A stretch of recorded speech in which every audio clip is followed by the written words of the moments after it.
Programme में आपको खुशामदीद कहते हैं। मैं असदुल्ला खान हूं। हुकूमत वजूद में आ चुकी है, वज़ीर आज़म हल्फ उठा चुके हैं। तहरीके इंसाफ जो कि सुन्नी इत्तेहाद काउंसिल में शमूलियत इख्तियार कर चुकी है, उसकी जानिब से अब एहतजाज की कॉल दे दी गई है और कहा गया है कि सड़कों पर आएंगे, एहतजाज करेंगे और अपना मैंडेट किसी को के पास जाने नहीं देंगे। पाकिस्तान तहरीके इंसाफ को आज उन फॉर्म 45 के ऊपर भी काफ़ी एतराज़ है जो इलेक्शन कमीशन ने अपनी वेबसाइट के ऊपर जारी किए, और बाद में अभी इस वक्त सूरत हाल यह है कि वो शायद या तो वेबसाइट से हटा दिए गए हैं या वो एक्सेस नहीं हो पा रहे। लेकिन बहरहाल एक मरतबा जो तमाम फॉर्म 45 हमारे सामने आए उसमें कुछ ओवर राइटिंग भी थी, कुछ उसमें शायद गलतियों की इस्लाह की गई थी या रिजल्ट्स तब्दील किए गए थे। बहरहाल उस पर भी पाकिस्तान तहरीके इंसाफ को काफ़ी एतराज़ है कि फॉर्म 45 में हमारे पास जो फॉर्म 45 मौजूद हैं उसका रिजल्ट और इलेक्शन कमीशन की वेबसाइट पर जारी होने वाले फॉर्म 45 के रिजल्ट में न सिर्फ फ़र्क है बल्कि वो ओवर राइटिंग के जरिए फ़र्क क्रिएट किया गया है। ऐसी तमाम सूरत हाल में आज एक कोर कमांडर्स कॉन्फ्रेंस भी हुई है जो बहुत ही अहम कोर कमांडर्स कॉन्फ्रेंस थी, और उसमें यह कहा गया कि पाकिस्तान की मुसल्लह अफवाज ने दिए गए मैंडेट के मुताबिक आम इंतखाबात 2024 के इनेकाद के लिए अवाम को महफूज माहौल फराहम किया और इससे ज्यादा अफवाज पाकिस्तान का इंतखाबात से के अमल से कोई ताल्लुक नहीं था।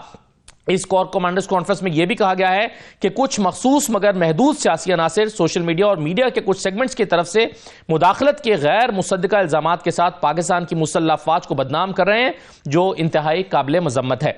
इसके अलावा ये एक बहुत तफसीली एलामिया है जिसमें 9 मई के जिम्मेदारों को कैफरे किरदार तक पहुंचाने के अज़्म का इरादा भी किया गया है, और इस सिलसिले में जो हुकूमत है उसकी भी तमाम इदारों को मुकम्मल सपोर्ट हासिल है, ये भी इसमें कहा गया है। अब पाकिस्तान तहरीके इंसाफ की कानूनी हिकमत अमली क्या है, और वो जो कल एक फैसला आया है इलेक्शन कमीशन की तरफ से उसको सुप्रीम कोर्ट में लेकर क्यों नहीं गई है बराह रास्त पीटीआई या सुन्नी इत्तेहाद काउंसिल, इस पर बात करेंगे। हमारे साथ शेर अफजल मरवत साहब मौजूद हैं, सुन्नी इत्तेहाद काउंसिल के रहनुमा। बहुत शुक्रिया शेर अफजल मरवत साहब, प्रोग्राम में खुशामदीद। सर, सबसे पहले तो ये बताइए कि आप एक ऐसी हुकूमत जिसके बारे में आप समझते थे कि इनके पास तो मैंडेट ही नहीं है, ये तो हुकूमत इनके लिए बनाना मुश्किल है, लेकिन देखते ही देखते आन की आन में हमने देखा है कि 2/3 अक्सरियत बन गई है तकरीबन। अब तो ये कानून साजी भी कर सकते हैं, किसी भी किस्म की कानून साजी हो सकती है, और अगर कोई भी हुकूमत जब 2/3 हुकूमत बन जाए तो अपोजिशन फिर लामहल्ला तौर पर कमजोर हो जाती है। आप कैसे देख रहे हैं, ये तो आपकी तवक्कुआत के बरखिलाफ हुआ, 2/3 अक्सरियत बन गई? जी बहुत शुक्रिया। न कि सिर्फ हमारी तवक्कुआत के खिलाफ हुआ बल्कि शायद उनकी तवक्कुआत के बरखिलाफ भी हुआ। इसमें जो सबसे इल्लीगल और वाइड किरदार जो हैं वो इलेक्शन कमीशन ने अदा किया गुज़िश्ता रोज़ के फैसले के ज़रिए, जिसमें उन्होंने ये करार दिया कि जो सीटें आवाम ने पीटीआई को वोट दे के उनके लिए रिजर्व होनी थी पीटीआई के वोट से या उन वोटरों के वोट से जिन्होंने पीटीआई को जनरल इलेक्शन में वोट दिया, इलेक्शन कमीशन माबदौलत ने ये फैसला दे दिया कि जी अवाम का फैसला एक तरफ, लेकिन उनका फैसला ये है कि जो पीटीआई को वोट पड़ा है उस वोट से हासिल होने वाली मखसूस नशिस्तें JUI, पीपल पार्टी, PMLN और MQM को दी जाए, जो उन्होंने दे दी है। लिहाजा ये इस तरीके से जो है 2/3 की अक्सरियत शायद उन लोगों को भी तवक्को नहीं थी जो सहूलतकारी कर रहे थे कि जी ये 2/3 अक्सरियत वाली हुकूमत बन जाएगी। बहरहाल जो हो रहा है मुल्क के साथ बुरा हो रहा है, इंतहाई बुरा हो रहा है। मुआशी बदहाली तब ही हल हो सकेगी जब सियासी इस्तेहकाम होगा। अब इन जेली और फर्जी तरीकों से जो हुकूमत बिठाई गई है, जिसकी कुल स्ट्रेंथ जनरल इलेक्शन में 17 है PMLN की, उसको 125-126 बना दिया। अजीब सा मजाक है पाकिस्तान के साथ। पीपल पार्टी MQM जिसने कोई सीट नहीं जीती है, तो शेर साहब अब ये जो उनको जनाब जी सही है, लेकिन ये जो आप जिस फैसले के बारे में आप फरमा रहे हैं, ये फैसला बहुत सारे लोगों की तवक्को थी कि आप डायरेक्ट सुप्रीम कोर्ट में जाकर इसको चैलेंज करेंगे। उसकी वजह ये भी है कि वक्त कम है, सेनेट इलेक्शन सर पे खड़े हैं या जो प्रेसिडेंशियल इलेक्शन वो सर पे खड़े हैं। आपने कानूनी तौर पर आपकी जमात ने ये क्यों मुनासिब समझा कि पहले हाई कोर्ट में जाए, बराह रास्त सुप्रीम कोर्ट में जाने का ऑप्शन भी तो मौजूद था, वो शायद फास्ट ट्रैक पर चले जाते आप?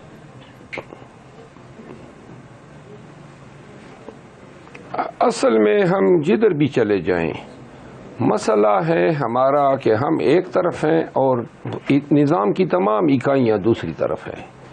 तो लिहाजा कम ही फ़र्क पड़ता है कि हम हाई कोर्ट से शुरू करते हैं या सुप्रीम कोर्ट से शुरू करते हैं, इलेक्शन कमीशन के पास जाते हैं या किसी और इदारे के पास। जो मुल्क में पाकिस्तान तहरीक इंसाफ के साथ हर महाज पे जो गिनौना खेल खेला जा रहा है इलेक्शन से पहले और इलेक्शन के बाद, ये बुनियादी तौर पे उन 85% पाकिस्तानियों के साथ ये खेल खेला जा रहा है जिन्होंने पाकिस्तान तहरीक इंसाफ के लिए वोट दिया। अब अजीब लम्हे फिक्रिया है कि 15% की मिनॉरिटी जो है वो 85% मेजॉरिटी को जो है रूल करने जा रही है और निज़ाम जो है 15% अक़लियत के साथ मिला हुआ है। अब देखते हैं कि ये मुल्क का क्या भला कर सकते हैं, किन लोगों का इन पे यकीन आएगा। बैनुल अक़वामी बिरादरी जो है पाकिस्तान की हुकूमत को लेजिटिमेट करार देती हैं या समझती हैं या नहीं समझती हैं। इसी तरह बैनुल अक़वामी फाइनेंशियल इंस्टीट्यूशन जो हैं बशमूल वर्ल्ड बैंक और IMF के, क्या वो इन हालात में इस हुकूमत के साथ कोई डील करना पसंद करेंगे, जबकि खुद इंटरनेशनल मीडिया ने पूरी दुनिया को बताया है कि पाकिस्तान में तारीख की बदतरीन धांधली हुई है। बहुत संजीदा किस्म नवियत के मसले जो हैं मुंह खोले खड़े हैं और इन लोगों को इक़्तिदार की चीना जब्ती से दिलचस्पी है और मनासिब के बंदरबान से आपने खुद फरमाया, आपने कहा कि हम एक तरफ खड़े हैं, आपने कहा कि हम एक तरफ खड़े हैं और रियासत की दूसरी तमाम इकाइयाँ जो हैं वो दूसरी तरफ खड़ी हैं, लेकिन इसके बावजूद आपके पास इसके अलावा कोई चारा तो नहीं है ना कि आप इलेक्शन कमीशन के पास भी जाके अपना केस प्रेजेंट करते हैं, आप हाई कोर्ट में भी जाके केस लड़ते हैं, आप दरख्वास्त लेकर सुप्रीम कोर्ट के पास भी जाएंगे। तो जब आप इन इदारों के पास जा रहे हैं तो फिर क्या ये नामुनासिब नहीं है कि आप एक तरफ इन इदारों के पास इंसाफ लेने जाते भी हैं, दूसरी तरफ आप उनको कह रहे हैं कि ये हमारी मुखालिफ सनत में खड़े हैं, फिर आप उन पर पूरा एतमाद भी नहीं कर रहे? हमारे जाने के अमल को आप इस एंगल से देखें कि हम अगर इलेक्शन कमीशन के सामने अपनी रिजर्व सीटों की इस्तदा न करते तो क्यों कर अवाम पाकिस्तान को पता चलता कि इलेक्शन कमीशन उन वोटों को जो कि PTI को पड़े हैं और जिसके नतीजे में रिजर्व सीट PTI को मिलनी है, हजरत इलेक्शन कमीशन फरमा रहे हैं कि ये नून को दे दी जाए। तो इसी तरीके से हम निज़ाम के इस भयानक रूप को आश्कारा कर रहे हैं और ये पहली दफ़ा नहीं है इलेक्शन कमीशन का। इसी तरह अदालती निज़ाम को आप देख लें, कितनी मुश्किल से जो है हम बिल आखिर, जबकि हमारे उम्मीदवार अगवा हो रहे थे, कागजात छीने जा रहे थे, कैंपेन पे पाबंदी थी, झंडा फहराने पे पाबंदी थी और हत्ता के नॉमिनेशन पेपर 3/4 उम्मीदवारों के रिजेक्ट हो गए। इन हालात में जब हमारे पास सिर्फ निशान ही बचा था तो वो निशान भी ले लिया गया। तो लिहाजा ये जो ताने बाने हैं, ये एक पूरी साजिश है और इस साजिश का मकसद ही यही था कि चाहे पूरा पाकिस्तान PTI के पीछे क्यों ना हो, लेकिन हमने PTI को इक़्तिदार में आने से रोकना है। सही है। तो शेर अफजल मरवत साहब, अब आपके ये चलें, जो कुछ आप कह रहे हैं ये हुआ, लेकिन एक आपके पास हल ये भी है कि चूंकि आप पार्लियामेंट में चले गए हैं, आपने अब मामलात को, चीज़ों को तस्लीम कर लिया है, आप इस सिस्टम का हिस्सा बन गए हैं। शहबाज शरीफ साहब आपको दावत दे रहे हैं कि जो हुआ सो हुआ, आइए मिसाके मुफाहमत करते हैं, आगे बढ़ते हैं, जो हो गया सो हो गया। आप क्या इस मिसाके मुफाहमत की जो दावत है इसको कबूल करने को तैयार नहीं है? जो हुआ सो हुआ तो बड़े ही आसान अल्फाज है जो आपने अदा किए। जो हुआ है वो इस मुल्क की बुनियादों को खोखला करने की साजिश हुई है। जो हुआ है वो मुल्क के साथ गद्दारी हुई है और जो हुआ है वो आईन के साथ खिलवाड़ हुआ है। बहुत शुक्रिया शेर अफजल मरवत साहब, प्रोग्राम में शिरकत करने के लिए। एक ब्रेक लेते हैं नाज़रीन, ब्रेक के बाद वापस आएंगे तो अकबर एस बाबर साहब हमारे साथ मौजूद होंगे। उनसे हम जानने की कोशिश करेंगे कि इंट्रा पार्टी इलेक्शन जो पाकिस्तान तहरीक इंसाफ ने अब दोबारा करवाए हैं, उन्हें फिर से वो चैलेंज क्यों कर रहे हैं। हमारे साथ रहिए।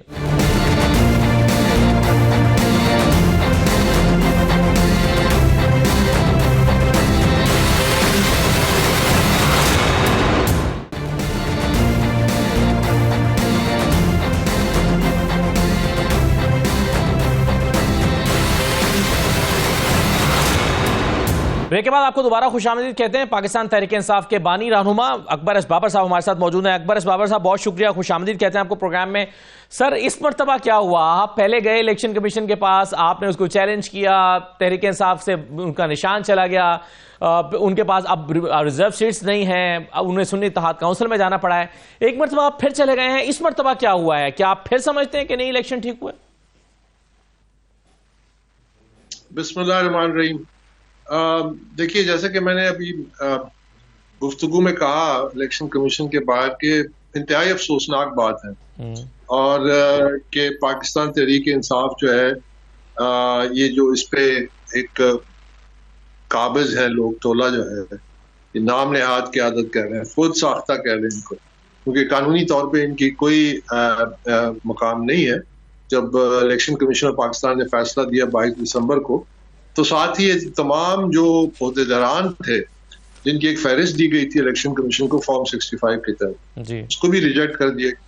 और फिर जब सुप्रीम कोर्ट ने ये फैसले की तौसीक कर दी, तो फिर ये तमाम जो लोग हैं ये खुद साख्ता हैं, जो अपने ओहदों से ये कहते हैं कि एक के पास ये ओहदा है या दूसरा ओहदा है।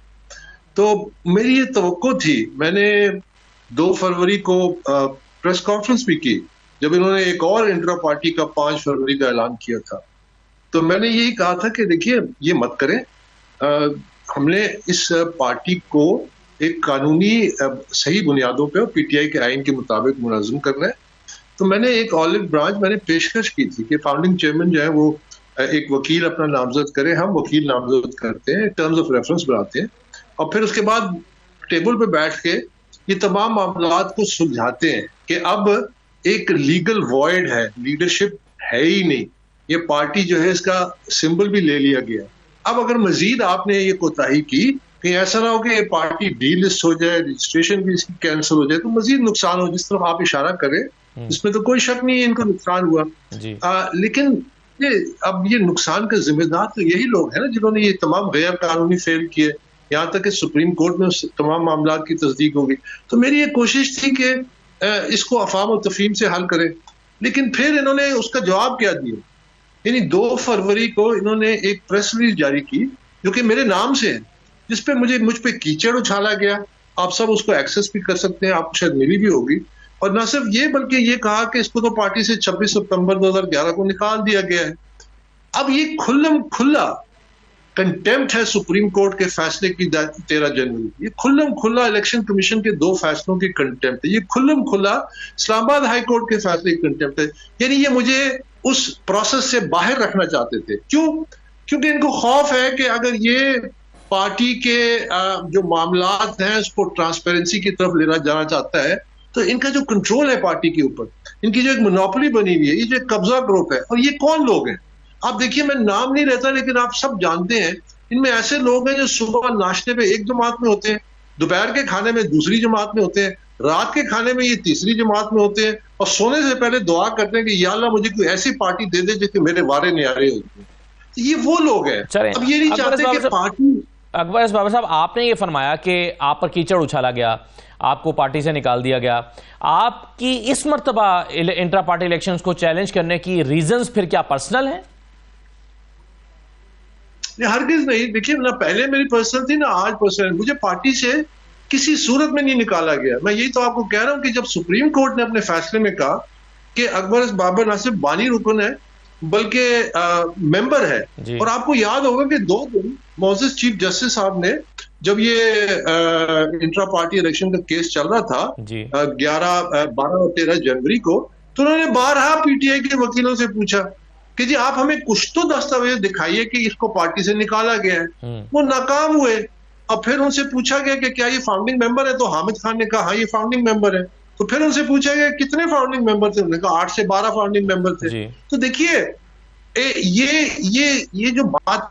सर, इस फैसले पर यह एतराज भी तो उठाया गया था ना खुद पीटीआई के लोगों की तरफ से कि वो जो 10, 12, 14 लोग आपकी तरफ से या आपके साथ सुप्रीम कोर्ट में खड़े हुए थे, उनसे जब चीफ जस्टिस साहब ने जब पूछा था उनसे कि क्या आप इलेक्शन लड़ना चाहते थे, उन्होंने कहा जी हम लड़ना चाहते थे। उनका मौक़िफ़ सिर्फ लिया गया, उस पर पीटीआई के वकला का ख्याल है कि हमें जिरा की तो इजाजत ही नहीं दी गई, इनका मौक़िफ़ दुरुस्त नहीं है, कैसे बगैर जिरा के चीफ जस्टिस साहब उनकी बात पर यकीन कर सकते हैं। तो फैसले पर एक राय आपकी है, फैसले पर दूसरी राय आपके फरीक मुखालिफ की भी तो है। नहीं, फैसले पे देखिए, फैसला ब्लैक एंड व्हाइट में है। फैसले में ये कहीं भी नहीं लिखा जिसका आप जिक्र कर रहे हैं। कहीं आप मुझे दिखा दीजिए, फैसले में कहीं नहीं लिखा हुआ। नहीं, मैं फैसले की बात नहीं कर रहा, मैं तो ये कह रहा हूं कि इस फैसले पर रिजर्वेशन जो है वो तो दूसरे फरीक की रिजर्वेशन भी तो है ना इस फैसले पर। देखिए, फैसला जो है ना वो होता है जो तहरीरी तौर पे सामने आए जी, उस पे आप तनकीद करें, उस पे आप उसकी तायीद करें, उसको वेलकम करें, या जो वो अपनी राय रखने का हक है हर किसी का। फैसले में जो लिखा है वो ये लिखा हुआ है कि अकबर बाबर जो है वो फाउंडिंग मेंबर है। फैसले में ये लिखा हुआ है कि वो मेंबर है। फैसले में ये लिखा हुआ है कि उसके हक में अदालती फैसले हैं। फैसले में ये लिखा हुआ है कि किसी किस्म का कोई सबूत नहीं आया कि ये मेंबर नहीं है या इसको निकाल दिया गया। ये फैसला है। इसके अलावा जो तमाम बातें वो क्या सराही है, उसमें हमें नहीं पढ़ना चाहिए। जब एक चीज ब्लैक एंड व्हाइट, इस मर्तबा आपकी कैटेगोरिकली इन इलेक्शंस के ऊपर आपके तहफ्फुज़ात क्या हैं, या बुनियाद क्या है बुनियादी तौर पर इसको चैलेंज करने की? देखिए, सबसे पहले तो ये कि जैसे मैंने कहा कि दस्तावेजी सबूत है। याद रखिए कि कानून शहादत ये कहता है कि जो ऑफिशियल वेबसाइट होती है किसी इदारे की, उस पे जो चीज लगाई जाए वो एविडेंस के तौर पे इस्तेमाल होती है।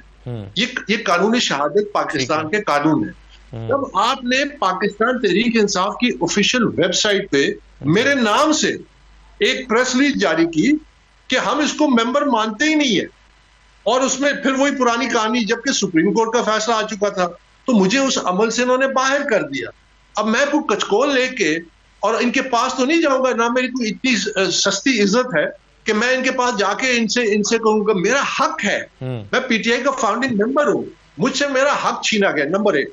दूसरी बात कि देखिए, ये मामला जो है इंट्रा पार्टी का, ये जब 13 जनवरी का फैसला आया, उसके बाद तफसीली फैसला है सुप्रीम कोर्ट का, उसको पाकिस्तान तहरीक इंसाफ ने चैलेंज किया हुआ है सुप्रीम कोर्ट में एक सिविल पिटीशन के जरिए। हमारे पास नोटिस आए हैं उसके, अभी उसकी तारीख लगना बाकी है। क्या मतलब है? मतलब ये कि वो मामला सब जुडिस है। सब जुडिस कहां पे है कि सुप्रीम कोर्ट ऑफ पाकिस्तान में पीटीआई का इंट्रा पार्टी इलेक्शन मामला सब जुडिस है। जब कोई मामला सब जुडिस होता है तो एक फरीक जो होता है यकतरफा तौर पे तो हकीकत को बदलने की कोशिश नहीं कर सकता। ये गैर कानूनी है, अनलॉफुल है। तीसरी बात, जो क़यादत है, जैसे कि मैंने आपको एक्सप्लेन किया कि इनकी कोई कानूनी हैसियत नहीं है। ये ना सुन्नी इत्तेहाद काउंसिल से माहिदा कर सकते हैं, ना पाकिस्तान में कोई इंट्रा पार्टी पीटीआई के इलेक्शन करा सकते हैं। और फिर चौथी बात, जो इन्होंने कराया, ये कौन सी दुनिया का ऐसा इलेक्शन है कि हर बार वही क़यादत सामने आ जाए, वही क़यादत बार बार अनअपोज आ जाए, मासवाए बलूचिस्तान के। टोटल जो इनके जो मेंबरशिप ये क्लेम करते हैं, सुप्रीम कोर्ट में उन्होंने लिख के दिया 8.5 लाख मेंबरान है, 940 उसमें से लोगों ने वोट डाले, यानी 0.11%। नहीं, लेकिन अब इससे अकबर साहब, कहीं पर कोई कानून मौजूद है कि अगर वोटर टर्नआउट कम रहा है तो वो इलेक्शंस कंसिडर ही नहीं होंगे, या उनको लॉफुल इलेक्शंस वो नहीं होंगे? क्या इस बुनियाद पर चैलेंज किया जा सकता है कि वोटर टर्नआउट कम रहा? आप मुझे बताइए कि पाकिस्तान की जो टोटल जो इस वक्त वोटर्स हैं करोड़ों में है ना जी, तो अगर उसमें से 1 लाख वोटर वोट डालता है पूरे पाकिस्तान में, कोई इसको तस्लीम करेगा? 2 लाख वोटर डालता है, कोई तस्लीम करेगा? 10 लाख वोटर डालता है, कोई तस्लीम करेगा? आपके 8.5 लाख वोटर है, जिसमें से 940 को सिर्फ मिला इजाजत के वो वोट डाले। 0.11 यानी 0.5% से भी कम। सर, ये तो अखलाकी तौर पर तो आप ठीक कह रहे हैं कि ये इसकी, लेकिन कानूनी हैसियत पर मैं तो सवाल उठा रहा हूं ना कि कोई कदगन मौजूद है कि जी इतने फीसद, जैसे हम जनरल इलेक्शन में देखते हैं कि कहा जाता है कि जी 5% खवातीन ने वोट नहीं डाले तो इलेक्शन कलअदम हो जाएंगे, या मिनिमम टर्नआउट इतना होना चाहिए। क्या मिनिमम टर्नआउट की कोई कदगन मौजूद है? ये जो इलेक्शन है ना, ये शहादत काफी नहीं है? जो मैंने पहले तो बता चुका हूं, क्या ये शहादत काफी नहीं है कि एक इलेक्शंस में जो फ्रॉडुलेंट इलेक्शंस है, इससे पहले 3 ऐसे हुए हैं, वही क़यादत बार बार अनअपोज जीत जाए? क्या ये मैनेज इलेक्शंस नहीं है? सर, इससे बड़ा क्या बाबा साहब, लेकिन ये भी शायद सर कोर्ट ऑफ लॉ में ये दलील भी शायद कमजोर हो जाए, क्योंकि पाकिस्तान में तो सैकड़ों ऐसी मिसालें, चले 20 ऐसी मिसालें मौजूद हैं कि हम देखते हैं कि एक पार्टी की क़यादत 20 साल से मुंतखब हो रही है, बार बार मुंतखब होती है, तो इस बुनियाद पर तो उसको चैलेंज नहीं किया जा सकता कि जी शहबाज शरीफ बार बार क्यों आ रहे हैं, नवाज शरीफ बार बार क्यों आ रहे हैं, या जरदारी साहब या बिलावल बार बार क्यों आ रहे हैं। देखिए अब आप किसी और तरफ चले गए। अब आप ये चले गए कि यही फ्रॉडलेंट तरीके का दूसरी सियासी जमातें भी करती है इंट्रा पार्टी इलेक्शंस में। मैं आपसे मुकम्मल इत्तेफाक करता हूं, लेकिन मैं चूंकि पाकिस्तान तहरीक इंसाफ का रुकन हूं, तो कानूनी तौर पे मैं सिर्फ अपनी पार्टी का इंट्रा पार्टी इलेक्शन चैलेंज कर सकता हूं। बिल्कुल ठीक है बाबर साहब, मैं ये नहीं कह रहा कि बिलावल साहब गलत करते हैं, मैं ये कह रहा हूं कि बिलावल साहब भी ठीक करते हैं। मैं तो ये कह रहा हूं, मैंने तो नहीं कहा कि वो भी गलत करते हैं। ये आपकी गलत, देखिए अगर आप ये कहते हैं कि दूसरे इलेक्शन भी सही होते हैं जो इस किस्म के नाटक होते हैं, तो फिर आप पाकिस्तान में सियासी तब्दीली जमहूरी तरीके से आ ही नहीं सकती, क्योंकि आपने सियासत जो है, सियासी जमातें जो है वो क्लब्स बन गए। अब जिस तरह पीटीआई के वकील थे सेनेटर अली जफर, जब ये पहली दफा जब ये इलेक्शन कमीशन में केस डिस्कस हुआ तो उन्होंने क्या कहा कि इंट्रा पार्टी इलेक्शन तो इसी तरह जिस तरह लाहौर जिमखाना के इलेक्शन हो रहे हैं, ये तो एक प्राइवेट एंटिटी है। याद रखिए कि ये सियासी जमातें प्राइवेट एंटिटीज नहीं है, ये लोगों की क्लब्स नहीं है जिसको हुक्मरानी के लिए एक सीढ़ी के तौर पर इस्तेमाल किया जाए। चाहे पाकिस्तान पीपल्स पार्टी है, चाहे मुस्लिम लीग नवाज है, चाहे एमक्यूएम है, चाहे पाकिस्तान तहरीक इंसाफ है। यही अलमिया है हमारी सियासत का। आपका जो लीडरशिप की क्राइसिस की वजह यही है कि आपकी सियासी जमातें डेमोक्रेटिक नहीं है, वो कॉम्पिटेंस और आप बताइए कि कौन शख्स था जो खड़े होकर कहता था कि आप 10 इलेक्शन करा लें। बिल्कुल ठीक है, यही लीडरशिप सामने आई। लेकिन मैं फिर ये कहूंगा आपसे कि जब आप कोर्ट ऑफ लॉ में जाएंगे तो आपसे कानून पूछा जाएगा, आपके से या आपके वकील से, और कहा जाएगा कि कानून कहां एक ही शख्स को बार बार एक पार्टी का सरबराह मुंतखब होने से रोकता है, तो फिर इसका आप कानूनी हवाला क्या देंगे? मैं उसका ये जवाब दूंगा कि जब आप वर्करों को उनके आईनी इख्तियार, जो इलेक्शन एक्ट 2017 है, वो ये कानून कहता है कि हर सियासी जमात का जो कारकुन है उसका आईनी इख्तियार है कि वो अपने पार्टी के चेयरमैन को इलेक्ट करे, पार्टी की जो लीडरशिप है उसको इलेक्ट करे। ये मेरा आईनी और कानूनी हक है, और उसके बाद पाकिस्तान तहरीक इंसाफ के आईन में भी ये चीज मौजूद है। तो मैं जब as a founding member, as a member of PTI, सिर्फ अकेले मैं, बाकी तो छोड़े जो और लोगों भी शिकायत इसी हवाले से कर रहे हैं और आते जा रही हैं दरख्वास्तें, मैं अकेला तो नहीं हूं, लेकिन चले मुझे आप अकेला ले लीजिए, तो मैं अपना आईनी हक नहीं रखता कि मेरे आईनी हक को डिनाई किया गया जब इन्होंने कहा कि ये मेंबर नहीं है, जबकि सुप्रीम कोर्ट कहता है कि ये मेंबर है। तो आप ये समझिए बात कि जो तमाम सियासी जमातें हैं उनके वर्करों को मैं ये कहता हूं सर, लेकिन आप लोग क्यों नहीं अच्छा अकबर एस बाबर साहब, सुप्रीम कोर्ट ये तो कह सकती है कि अकबर एस बाबर आज तक मेंबर हैं, लेकिन सुप्रीम कोर्ट ये तो नहीं कह सकती कि आज इस फैसले के बाद भी वो हमेशा मेंबर रहेंगे। ये फैसला जो पीटीआई की क़यादत ने किया है वो उस फैसले के बाद किया है, आपको अगर बाद में निकालने का फैसला किया है तो सुप्रीम कोर्ट का फैसला आपको ताहयात मेंबर करार देता है क्या? देखिए, आप थोड़ा सा फैक्ट्स को सामने रखिए जी। जो प्रेस रिलीज है उस पर हवाला दिया गया है 26 सितंबर 2011 का जी, ठीक है, नंबर 1। ठीक, नंबर 2, पार्टी के जब सुप्रीम कोर्ट ने फैसले में लिखा तो उसमें यह भी लिखा था कि एक तरीकाकार है किसी को पार्टी से निकालने का। क्या वो तरीकाकार अपनाया गया? क्या इस फैसले के बाद मेरे खिलाफ, और सबसे पहले बात है कि इस वक्त तो लीगल वॉइड है, ये क़यादत ही कालादम है, ये क़यादत ही खुद साख्ता है, ये तो खुद इलीगली कब्जा किए बैठे हैं। हमने तो अब ये भी इस्तदा किया कि पीटीआई के जो बैंक अकाउंट्स हैं उनको फ्रीज किया जाए। हमने तो ये भी कहा कि जो पीटीआई के मेंबरान सुन्नी इत्तेहाद काउंसिल में चले गए हैं वो कैसे पीटीआई के वसाइल इस्तेमाल करते हैं। उन्होंने जो साइन एफिडेविट्स दिए, स्वॉन एफिडेविट्स दिए, उनका तहरीक इंसाफ से क्या ताल्लुक है? वो तहरीक इंसाफ के मरकजी दफ्तर में बैठ के कैसे प्रेस कॉन्फ्रेंस करते हैं, उसके वसाइल कैसे इस्तेमाल करते हैं, उनके जो पैसे हैं वो इस काम के लिए कैसे लगते हैं। हमने तो ये सवाल भी उठाए, क्योंकि अब बात तो आगे जाएगी। ये तो अभी मजीद देखिए, गलत जो है ना वो गलत है, गलत झूठ है, झूठ को आप मजीद झूठ से कंपाउंड करेंगे। आपने ये जो इन्होंने किया है इससे मजीद नुकसान होगा।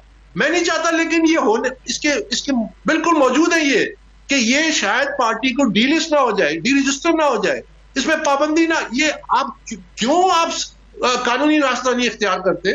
मैंने तो कोई ओहदे का मुतालबा नहीं किया। मैं तो सिर्फ ये कहता हूं कि कानून कायदे के मुताबिक ट्रांसपेरेंट इंट्रा पार्टी इलेक्शंस कराएं, उसके तरीकेकार वज़ा करें। जो हमारे, आपको पता है कि पाकिस्तान तहरीक इंसाफ का जो बुनियादी आइन था, उसमें लिखने वालों में मैं भी था, हामिद खान भी थे, मिराज महमूद खान और कुछ चंद लोग थे, ज्यादा नहीं थे। अच्छा, उसमें हमने लिखा था जो 14 साल कम से कम वो चीज रही, 14 से भी ज्यादा, तकरीबन 17 साल, क्योंकि 2013 में उन्होंने चेंज किया। उस आइन में यह था कि कोई शख्स जिस पे कोई मुजरिमाना केस हो, क्रिमिनल केस हो, उसको पार्टी का ओहदा तक हम नहीं देंगे, साबित होना तो छोड़े। ये हमने वो मेयार तय किया था लीडरशिप के लिए। पार्टी के अंदर आज किन लोगों को ये ओहदे दे रहे हैं, किन लोगों को बाइख्तियार बना रहे हैं? जो लोग आज, मसलन मैं आपको मिसाल देता हूं, चीफ मिनिस्टर केपी, कोई पार्लिमानी पार्टी का इजलास हुआ जिसमें उसका इंतखाब हुआ, और वो जब आए, जब उन्होंने बयान दिया, क्या बयान दिया कि तमाम FIR खत्म की जाए 9 मई के हवाले से, ये बयान दिया ना उन्होंने। आप मुझे अंदाजा लगाइए कि कौन सी जुडिशरी इसको तस्लीम करेगी कि ये डायरेक्ट इंटरफेरेंस है पूरे इंसाफ के निजाम में। आप अदालतों से फैसले लें, आप अपने हक में फैसले लें, सबूत उसकी बुनियाद पे। आप कैसे चीफ एग्जीक्यूटिव, इससे बड़ा सीरियस ऑफेंस हो ही नहीं सकता, जो ये डिमांड करे, तो फिर कल को क्या अदालत रहेगी, क्या पुलिस रहेगी, क्या निजाम रहेगा? ये तो बादशाहत होगी। ये कैसे चलेगा? आपका मुल्क में जो थोड़ा बहुत गवर्नेंस है, एक चीज जो आपने 2-3 दफा दोहरा कर कही, आपने फरमाया कि जो क़यादत है, जो जिन्होंने आपस में ओहदे बांटे हैं, इनका ताल्लुक PTI के साथ नहीं है, ये बाद में आए हैं या मुख्तलिफ पार्टियों में रहे हैं, और ये इस काबिल नहीं है, इस अहल नहीं है कि ये इन ओहदों पर, सदारत के या सेक्रेटरी के ओहदे पर आते। लेकिन ऐसा कौन सा क्राइटेरिया है जिसकी बुनियाद पर आप ये कहेंगे कि फलां शख्स इस पार्टी का सेक्रेटरी हो सकता है और फलां शख्स नहीं हो सकता? इसका कोई क्राइटेरिया मौजूद है, कोई कहीं लिखा हुआ? नहीं, देखिए, इस वक्त मैं जो कह रहा हूं कुछ और कह रहा हूं। मैं ये कह रहा हूं कि जो लोग, जिन्होंने साइंड एफिडेविट्स दिए हैं इलेक्शन कमीशन ऑफ पाकिस्तान में, जिसमें उन्होंने खुद कहा है कि हम अब सुन्नी इत्तेहाद काउंसिल के रुकन हैं जी, उनको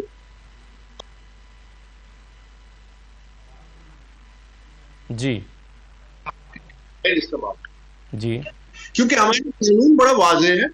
इलेक्शन एक्ट 2017 कहता है कि एक शख्स एक वक्त में एक सियासी जमात का मेंबर हो सकता है। तो जब उसने ताजा तरीन अपनी मेंबरशिप जाहिर कर दी कानूनी तौर पे एफिडेविट के जरिए, तो वो जो पिछली जमात में जिसमें था उससे लाताल्लुक हो गया कानूनी तौर पे।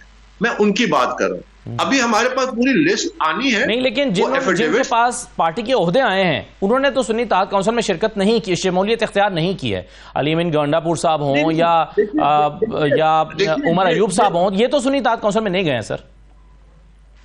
नहीं, देखिए, मैं आपसे अर्ज कर रहा हूं ना कि 2-3 मुख्तलिफ कानूनी नुकात है। एक जो मैंने आपके सामने पेश किया कि उनका PTI से कोई ताल्लुक नहीं, और हमने लिख दिया कि उनको उनकी बेसिक मेंबरशिप को खत्म किया जाए और उनको रोका जाए, जो भी है, जो वसाइल इस्तेमाल करते हैं। दूसरी तरफ जो क़यादत, जो अपने आप को ये ओहदे जाहिर करते हैं, वो कालादम है। उसके लिए मैंने आपको फैसलों का हवाला दे दिया, इलेक्शन कमीशन का, सुप्रीम कोर्ट का, ठीक है। वो किसी और मयार पे कालादम है, जो पार्टी छोड़ के चले गए वो किसी और मयार पे पार्टी को वसाइल इस्तेमाल करने से कासिर होने हैं कानूनी तौर पे। तो देखिए, हर चीज को आप अलग अलग, सबको एक जगह एक ही टोकरी में ना डालिए। सबके अलग अलग कानूनी पहलू है, हर कानूनी पहलू के तहत आपको देखना पड़ेगा। ठीक, बहुत शुक्रिया अकबर एस बाबर साहब, बहुत शुक्रिया प्रोग्राम में शिरकत करने के लिए। बहुत तफसील से अपना मौक़िफ़ पेश कर रहे थे कि क्यों उन्होंने PTI के इंट्रा पार्टी इलेक्शंस को इस बार चैलेंज किया है और क्यों वो समझते हैं कि इन इलेक्शंस को तस्लीम नहीं किया जाना चाहिए। एक ब्रेक लेते हैं, ब्रेक के बाद कुंवर दिलशाद साहब हमारे साथ मौजूद होंगे, तो उनसे हम जरा इलेक्शन कमीशन का फैसला, अकबर एस बाबर साहब का पार्टी को चैलेंज के इंट्रा पार्टी इलेक्शन को चैलेंज करना और कुछ दीगर मामला हैं उनके सामने रखते हैं। ब्रेक के बाद वापस आते हैं।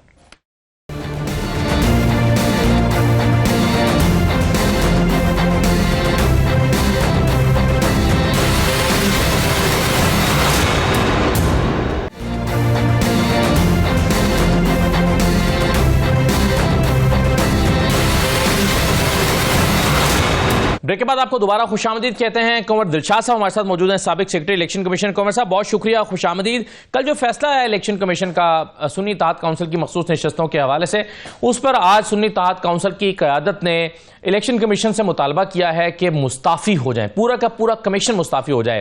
कंवर साहब, मैं आपको पहले सुनवाना चाहता हूँ अली जफर साहब ने क्या कहा है, जरा सुनिए, फिर मैं आपके सामने सवाल रखता हूँ। आज फॉर द रिकॉर्ड इस फैसले के बाद जाहिर हो गया है कि इलेक्शन कमीशन ऑफ पाकिस्तान अपनी इस ऑब्लिगेशन, इस ड्यूटी, इस जिम्मेदारी से बिल्कुल खिलाफ वर्जी कर रहा है और आईनी उसने एक वायलेशन की है। आर्टिकल 6 उनके ऊपर बल्कि लगना चाहिए। तो हम डिमांड करेंगे आज के दिन इस हाउस से कि पहले तो ये रेजिग्नेशन हम डिमांड करते हैं पूरी इलेक्शन कमीशन ऑफ पाकिस्तान का बिल फॉर उनको रिजाइन किया जाए। वो 1 मिनट ऐसा ही मुतालबा असद कैसर साहब ने भी किया है। वो भी कह रहे हैं कि इलेक्शन कमीशन को फौरी तौर पर मुस्ताफी हो जाना चाहिए। ये भी सुन लीजिए। खवातीन के हमारे जो सीटें चीनी है, यानी मैंडेट लोगों ने तहरीक इंसाफ को दिया है और ये तकसीम कर रहे हैं। अभी ये इलेक्शन कमीशन जो है ना, ये इलेक्शन कमीशन तो इलेक्शन कमीशन रहा नहीं, ये तो एक पार्टी बन गई है। हम मुतालिबा करते हैं कि इलेक्शन कमीशन चेयरमैन समेत तमाम मुस्तफी हो, इसके खिलाफ हम जुडिशल कमीशन में जो केस लेके जाए। कंवर दिलशाद साहब, इन हालात में और इस फैसले के बाद क्या इलेक्शन कमीशन से मुस्ताफी हो जाने का मुतालबा दुरुस्त मालूम होता है आपको? देखा जी, ये सियासतदानों का तो हमेशा मुतालबा रहता है कि जब उनकी मंशा के बारे में, उनकी मंशा के खिलाफ फैसले आते हैं तो वो चीफ इलेक्शन कमीशनर को तकीद करते हैं, उनके मुस्तफी होने का मुतालबा करते हैं। ये तो शुरू से जो है 1956 से लेकर आज तक जब भी ऐसे फैसले आते रहे उन्होंने मुस्तफी होने का ही मुतालबा किया, जो कि खैर है उनके कहने पर तो कोई मुस्तफी नहीं होता। इसी तरह कभी कभी सुप्रीम कोर्ट के चीफ जस्टिस को भी कह देते हैं, प्रेसिडेंट को भी कह देते हैं। लेकिन सबसे पहली अहम बात यह है कि इनको चाहिए था कि सुन्नी इत्तेहाद काउंसिल का फैसला आते के फौरन बाद रात को ही इन्हें सुप्रीम कोर्ट ऑफ पाकिस्तान में रिट पिटीशन दाखिल करा देना चाहिए। वो उन्होंने दाखिल नहीं करवाई। वो इनकी तरह तरह के मैं सुनता रहा, कहने ना हम तो सदारती इलेक्शन मनसूख का मुतालबा करेंगे मुलतवी करने का, और इलेक्शन सेनेट के इलेक्शन को भी मुलतवी करने का मुतालबा करेंगे। भाई ये तो आईनी प्रोविजन है, सदर का इलेक्शन तो 30 दिन के अंदर लाजमी होना होता है, आर्टिकल 44 में लिखा हुआ है। तो वो उसमें कैसे सुप्रीम कोर्ट ऑफ पाकिस्तान उस इलेक्शन को मुलतवी करती, लेकिन उन्होंने अपनी बात होती immediately supreme court of Pakistan जाना चाहिए था। किस बुनियाद पे हाई कोर्ट चले गए। अब पेशावर हाई कोर्ट एक महतायत अदालत है ना सुप्रीम कोर्ट ऑफ पाकिस्तान की। अब अगर पेशावर हाई कोर्ट में फैसला इनके हक में भी आ जाता है तो ला मोहल्ला इलेक्शन कमीशन पाकिस्तान ने सुप्रीम कोर्ट ऑफ पाकिस्तान जाना था जी। तो ये डायरेक्ट सुप्रीम कोर्ट जाने में इनकी क्यों ऐसी क्या परेशानियां हैं या क्या मज़ामत नहीं करते। अब इलेक्शन कमीशन पाकिस्तान ने तो आज सब सीटें भी अलॉट कर दी। अब ये तब सुप्रीम कोर्ट जाएं, हाई कोर्ट जाएं, तो उसमें बहुत देर लगेगी। अब सुप्रीम कोर्ट ऑफ पाकिस्तान महसूस करेगी भी कानून पर अमल दरामद हो गया है, हम उनमें कैसे मुदाखलत करें। तो वो उनको ये तो नोटिफिकेशन तो कलदम नहीं करार देगी सुप्रीम कोर्ट ऑफ पाकिस्तान। तो ये तो अपनी गेम हार। तो कंवर साहब, दो हिस्से इस फैसले के, जो इलेक्शन कमीशन का फैसला आया उसके दो हिस्से हैं। एक तो ये है कि ये सुन्नी इत्तेहाद काउंसिल को सीटें नहीं मिल सकती, और दूसरा हिस्सा ये है कि बाकियों में तकसीम कर दी जाए, जिससे मेंबर पंजाब ने इख्तिलाफ भी किया है। आप इन दोनों हिस्सों को लहदा कैसे देखते हैं, और खासतौर पर जो दूसरा हिस्सा बाकी सियासी जमातों पर तकसीम करने का, क्या आप समझते हैं कि जिस सियासी जमात को मैंडेट, यानी जितना मैंडेट मिला है उतनी ही रिजर्व सीट्स मिल सकती हैं, या उनके मैंडेट से बढ़कर भी रिजर्व सीट्स दी जा सकती हैं? ये एक कानूनी पॉइंट आपका सही पॉइंट है, आपने बड़ी सही बात की है, इशारा दिया है आपने। लेकिन उसमें सबसे बड़ी बात यह कि जो हमारा इलेक्शन कमीशन पाकिस्तान ने जो फैसला किया ना, वो इलेक्शन एक्ट 104 के तहत कर दिया। उसमें सारा प्रोसीजर वही है जो उनके फैसले में लिखा हुआ है। लेकिन उसके ऊपर जो है आर्टिकल 51 और सब सेक्शन 6, उसमें एक अभाम है। उसमें अभाम यह है कि आपने पार्लिमानी पार्टियों को एक दफा जो सीटें अलॉट कर दें तो फिर दोबारा नहीं दी जा सकती। वो उसमें एक बाकायदा एक तरीक़ाकार दिया हुआ है, अभाम भी है, लकोना भी है, और उसमें कोई खास नजरअंदाज भी कर दिया गया है पॉलिसी मैटर के तहत। लेकिन ये एक है, अब अगर ये सुप्रीम कोर्ट ऑफ पाकिस्तान में जाएंगे तो आइन के आर्टिकल 51 सब सेक्शन 6 के तहत जाएंगे कि जनाब एक दफा किसी पार्टी को सीट अलॉट कर दी जाए तो दोबारा उसको पार्टी को सीट अलॉट नहीं की जाती। आर्टिकल 51 सब सेक्शन 6 के तहत बकौल जैसे कि हम पढ़ रहे हैं, देख रहे हैं जी। लेकिन ये सुप्रीम कोर्ट ऑफ पाकिस्तान फैसला करेगी। लेकिन हमें उम्मीद नजर आ रही है कि सुप्रीम कोर्ट ऑफ पाकिस्तान के पास तो इख्तियारात हैं कि वो नोटिफिकेशन को भी करार दे सकते हैं, उनके पास तो बेपनाह आईनी इंटरप्रिटेशन करने के इख्तियारात हैं। तो ये जाएगा सुप्रीम कोर्ट ऑफ पाकिस्तान। ये पेशावर हाई कोर्ट में जाने की बजाय इनको चाहिए था वहाँ एक ही दफा फैसला कर। अब पेशावर हाई कोर्ट का फैसला आएगा वो तो चैलेंज होगा, दोनों सूरतों में चैलेंज होगा। बिल्कुल ठीक है। आप कहते हैं डायरेक्ट जाया जा सकता था। सर ये बताएं कि ये जो पीटीआई ने एक मुमासरत तलाश की और एक मुमासरत इलेक्शन कमीशन के सामने रखी भी और कहा कि 2019 में भी ऐसा हो चुका है कि बलूचिस्तान अवामी पार्टी के बाद में उन्होंने लिस्ट जमा कराई और उनको एक मखसूस नशस्त मिल गई थी, आप ये वाला जो आर्गुमेंट है इसको कैसे देखते हैं, जिसको इलेक्शन कमीशन ने इसलिए तस्लीम नहीं किया कि आपने इसके लिए डॉक्यूमेंट सबमिट नहीं किए? ये जो फैसला आया है ये हमने भी कई दफा चैनलों पे कहा कि जनाब ये पेशावर में जो है केपी में बाकायदा बलूचिस्तान अवामी पार्टी को सीटें दी गई हैं। उस वक्त के चीफ इलेक्शन कमिश्नर सरदार आजाद साहब ने 2019 में, तो उसको बेस बनाने के लिए आगे बढ़े। ये फैसला जो आप फरमा रहे हैं, हमने भी बार बार कहा, ये जो डिसेंट नोट आया है अपना बाबर बरवाना साहब का, जो मेंबर है इलेक्शन कमीशन के, उन्होंने यही चीज कोट की है जो हम भी कहते रहे, आप भी कह रहे हैं। लेकिन बहरहाल वो फैसला जो था वो सिर्फ फैसला हो गया और बरवाना साहब का जो लिखा हुआ तहरीर था जी। कंवर साहब इसमें एक चीज बड़ी इंटरेस्टिंग है और वो ये है कि पैराग्राफ नंबर 29 में इलेक्शन कमीशन ने अपने फैसले के पैरा नंबर 29 में ये लिखा है और कहा है कि जी आप जिस 2019 की जिस मिसाल का हवाला दे रहे हैं बलूचिस्तान अवामी पार्टी का, जब हम आपसे कह रहे हैं कि आप इसके लिए डॉक्यूमेंट सबमिट करें या कोई एविडेंस दें या कोई हवाला दें हमारे ऑर्डर का, तो वो आपने सबमिट ही नहीं किया। मेरा सवाल आपसे ये है कि क्या इलेक्शन कमीशन को ये अपने ही रिकॉर्ड का हवाला मांगना चाहिए था? ये तो ऑलरेडी रिकॉर्ड इलेक्शन कमीशन के पास मौजूद है और खुद जो सुप्रीम कोर्ट के जजेस या हाई कोर्ट के जजेस भी फैसला लिखते हैं उसमें खुद वो साइटेशन माजी के जो हवाले हैं उसको वो खुद हवाले भी दे सकते हैं और उसकी साइटेशन इदारे के पास मौजूद होती है। तो क्या ये मांगना इलेक्शन कमीशन का दुरुस्त था पीटीआई से? ये सारा जायजा जो हम भी ले रहे हैं कल से, ये सारा जायजा जैसे आपने फरमाया, ये सारा जायजा जो है ये सुप्रीम कोर्ट ऑफ पाकिस्तान लेगी। बहुत बड़ा फैसला आएगा सुप्रीम कोर्ट ऑफ पाकिस्तान का। आप ये देखें, उन्होंने तो सुप्रीम कोर्ट ऑफ पाकिस्तान ने तो जमीनी हकायक भी देखने और पूरे इन्वायरमेंटल को, माहौल को भी देखना होता है। आपको याद होगा कि जब ये इंट्रा फ्लोर क्रॉसी के बारे में जो केस किया तो जस्टिस सोहरत बंदियाल ने आइन से हटकर फैसला दे दिया कि आप वोट कास्ट कर सकते हैं, काउंट नहीं कर सकते, इसलिए कि हालात को कंट्रोल उन्होंने करना था।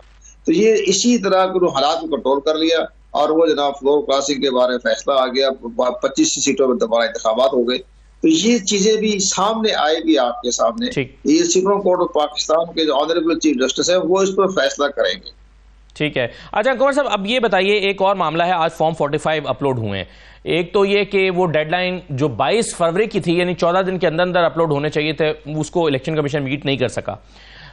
एक तो इस पर अपनी राय दीजिएगा। दूसरा ये कि इसमें बहुत सारी बेज़ाब्तगियों का दावा किया जा रहा है और इलेक्शन कमीशन ने अपनी वेबसाइट के ऊपर जो फॉर्म 45 लगाए हैं वो अगर मैं आपको स्क्रीन पे भी दिखा दूं तो उसमें तो वो व्हाइटनर लगा के या बगैर व्हाइटनर लगाए ओवर राइटिंग की गई है, यानी 563 को 63 कर दिया गया और 322 को 122 कर दिया गया ओवर राइटिंग करके। तो मुझे आपसे पूछना यह है कि क्या अगर फॉर्म 45 के ऊपर ओवर राइटिंग मौजूद हो और उस पर दस्तखत किसी के भी मौजूद ना हो तो वो ओवर राइटिंग एक्सेप्टेबल होती है कानून की नजर में? यानी ये पहले भी एक प्रैक्टिस रही है इस तरह की ओवर राइटिंग की या व्हाइटनर लगा के उसके ऊपर नया फिगर लिख देने की, या ये कुछ नया हो रहा है इस दफा? ये जहर है, आपका पॉइंट बहुत वजनी है, मुझे अब पता चला, मैंने नहीं पढ़ा था जैसे आपने फरमाया। लेकिन सबसे बड़ी अहम बात यह है कि जैसे हम देख रहे हैं कि अगर उस पर इलेक्शन कमीशन पाकिस्तान ने बार बार हदायत जारी की थी कि सेक्शन 90 के तहत और 95 के तहत प्रिजाइडिंग ऑफिसर ने पोलिंग एजेंट्स के भी दस्तखत करने थे और प्रिजाइडिंग ऑफिसर के भी दस्तखत होंगे। अब अगर 45 फार्म पर दस्तखत नहीं है तो वो चैलेंज हो जाएंगे और बहुत बड़ा डोरा बॉक्स खुल जाएगा। ये अब अच्छा किया ना इलेक्शन में पाकिस्तान ने अपनी कमजोरी बता दी, वेबसाइट पर दिखा दिया ये इसके मामला है, कहीं दस्तखत है कहीं दस्तखत नहीं है, तो ये सारा चैलेंज हो जाएगा। इसको चैलेंज करने के दो तरीके हैं, या तो जाएगा इलेक्शन ट्रिब्यूनल में जाएगा, या अगर कोई पार्लिमानी कमीशन बन गया इलेक्शन की बेकायदगी बेज़ाब्तगी को देखने के लिए तो ये वहां बड़ा काउंट हो जाएगा। और जैसे आप मीडिया में फरमा रहे हैं इस पर बड़ी आवाज उठेगी, लेकिन बहरहाल इस पर इलेक्शन के में पाकिस्तान ने तो अपना काम दिखा दिया और उनका भी साफ गोई से भी ये फार्म है, ये मताब है। क्या ये फैक्ट्स फजिंग के जुमरे में आता है कंवर दिलशाद साहब, के टेम्परिंग के जुमरे में आता है? क्योंकि अगर ये तो एक बेसिक लॉ है कि अगर कहीं पर आप ओवर राइटिंग कर रहे हैं तो वहां पर जिम्मेदार अफसर के दस्तखत होने चाहिए, वो कहीं पर मौजूद नहीं है। और एक ही नंबर यानी कि अगर 622 है तो उसको 122 कर दिया गया और उसके दो फॉर्म अलग अलग फॉर्म 45 मौजूद हैं। तो क्या ये टैंपरिंग के जुमरे में आएगा? इसके दो तरीके हैं। सबसे बड़ा अहम तरीका ये इलेक्शन ट्रिब्यूनल, अगर इलेक्शन ट्रिब्यूनल में जाएंगे तो 6 माह लग जाएंगे, 6 महीने के बाद सुप्रीम कोर्ट बीच में आ जाएगी तो 5 साल लग जाएंगे।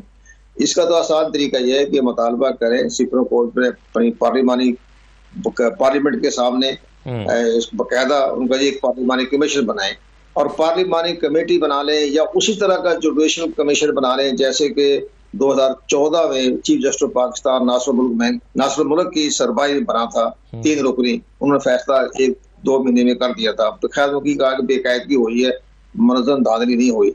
लेकिन वहां भी अगर ये इस तरह का सुप्रीम कोर्ट का बन जाते हैं जुडिशल कमीशन तो ये सारे फारग 45 जो वेबसाइट पर दिखाए गए दस्तखत नहीं है तो मुमकिन है वहाँ एक बड़ा अहम फैसला आ जाए। ठीक, अच्छा ये बताइए सर कि एक इंटर पार्टी इलेक्शन हुए अभी पाकिस्तान तहरीक-ए-इंसाफ के, उसको अकबर एस बाबर साहब ने चैलेंज किया है और आज वो गए हैं इलेक्शन कमीशन के पास और उन्होंने कहा है कि जी ये दोबारा इलेक्शन ठीक नहीं हुए और उसमें उन्होंने बुनियाद एक तो ये बनाया है कि वोटर टर्नआउट काफ़ी कम रहा है, यानी 8 लाख वोटर रजिस्टर हैं इनके पीटीआई के और इसमें जो वोट डाले गए हैं वो सिर्फ 940 के करीब डाले गए हैं, तो ये तो बहुत ही कम परसेंटेज है। क्या आपके ख्याल में ये बुनियाद दुरुस्त है इलेक्शन को, इंटर पार्टी इलेक्शन को चैलेंज करने के लिए?